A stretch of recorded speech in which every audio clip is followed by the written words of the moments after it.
नमस्कार। मैं डॉक्टर मधु सांखला, सह आचार्य हिंदी विभाग, राजकीय मीरा कन्या महाविद्यालय उदयपुर।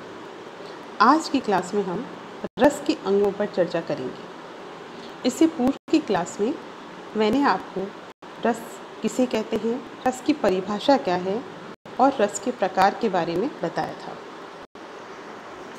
रस के मुख्यतः 4 अंग माने गए हैं: स्थायी भाव, विभाव, अनुभाव एवं संचारी भाव।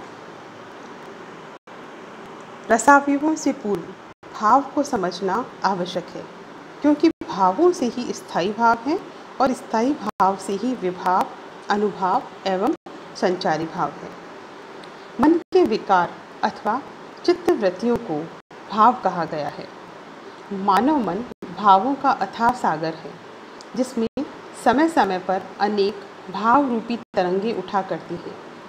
मन में उठने वाले सभी भाव स्थायी नहीं होते हैं, इसलिए सभी भाव स्थायी भाव से रसानंद नहीं बन पाते हैं।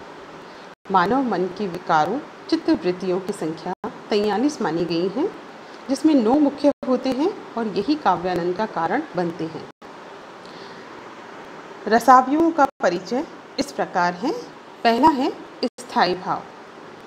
मानव मन में स्थायी रूप से अवस्थित भावों को स्थायी भाव कहते हैं। स्थायी भाव मनुष्य के साथ जन्मजात जुड़े होते हैं और यही रसास्वाद के मूल कारण बनते हैं।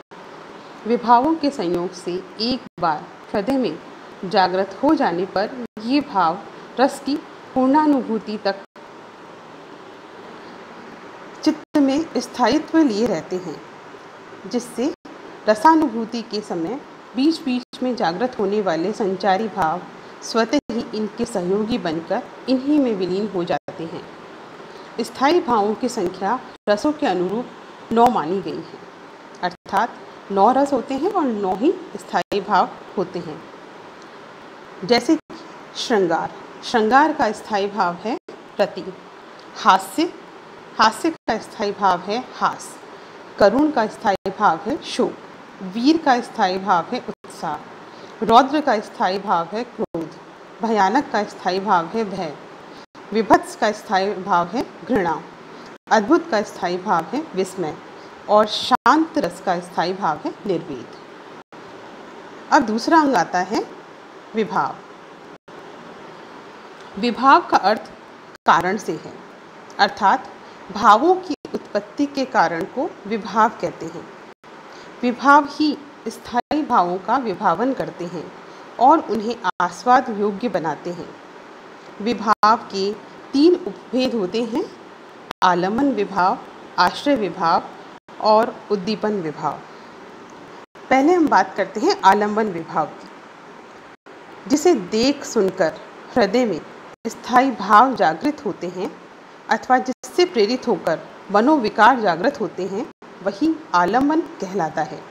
जैसे पुष्प वाटिका में सीता को देखकर राम के हृदय में रति नामक स्थायी भाव जागृत होता है, अतः राम के लिए सीता कौन है?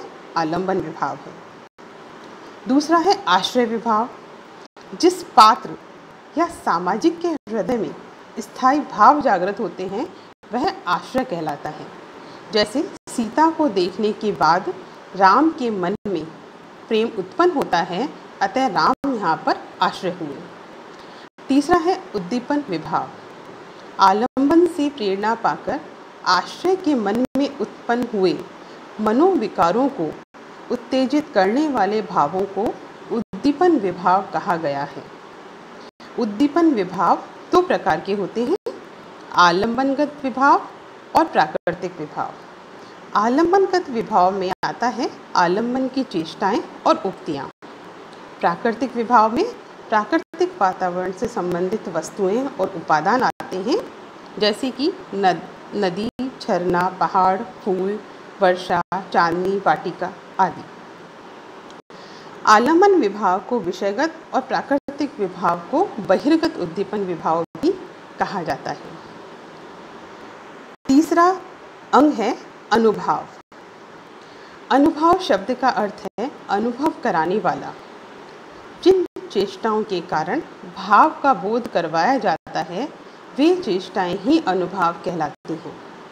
अर्थात आश्रय के मन में उत्पन्न हुए मनोविकार या भाव का ज्ञान उसकी जिन क्रियाओं, चेष्टाओं और हाव भाव से होता है, वे अनुभाव कहलाते हैं। अनुभव 4 प्रकार के माने गए हैं: आंगिक अनुभाव, वाचिक अनुभाव, आहार्य अनुभाव और सात्विक अनुभाव। पहला है आंगिक अनुभाव। आंगिक अनुभावों को कायिक अनुभाव भी कहा जाता है। आश्रय के अंग प्रत्यंगों द्वारा की जाने वाली कृत्रिम चेष्टाएं, क्रियाएं ही कायिक अनुभाव कहलाती हैं। वाचिक अनुभाव किसे कहते हैं? आश्रय की वाणी या वचनों को वाचिक अनुभाव कहते हैं। वचन अर्थात संवाद प्रयत्नपूर्वक भी बोले जा सकते हैं तो रोके भी जा सकते हैं। आहार्य अनुभाव में आता है कृत्रिम वेशभूषा को धारण करना। और सात्विक अनुभाव आश्रय के हृदय में स्थायी भावों की उत्पत्ति के पश्चात उसके शरीर में आए स्वाभाविक कृत्रिम या अकृत्रिम विकार को सात्विक अनुभाव कहते हैं। सात्विक अनुभाव 8 माने गए हैं।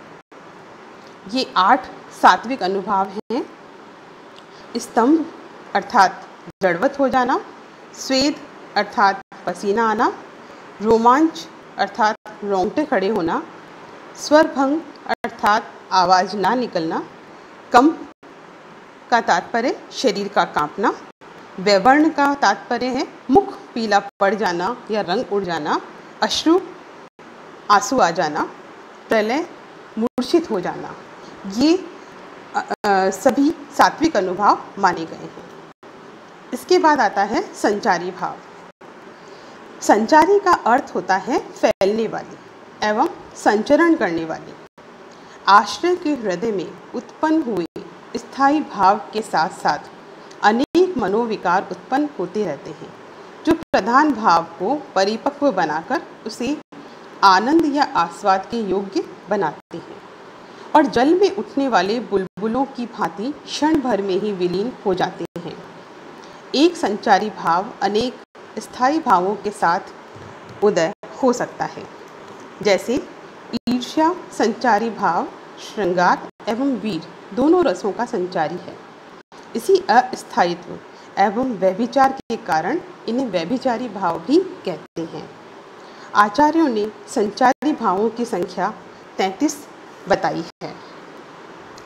ये 33 संचारी भाव हैं: गर्व, हर्ष, चपलता, उत्सुकता, मद, उन्माद, व्रीड़ा, अवहिथा, स्वप्न, निद्रा, विबोध, श्रम, व्याधि, आलस्य, ग्लानि, अपस्मार, जड़ता, मोह, मरण, दैन्य, शंका, निर्वेद, धृति, वितर्क, स्मृति, चिंता, विषाद, त्रास, आवेग, अमर्ष, असूया, मति और उग्रता। धन्यवाद।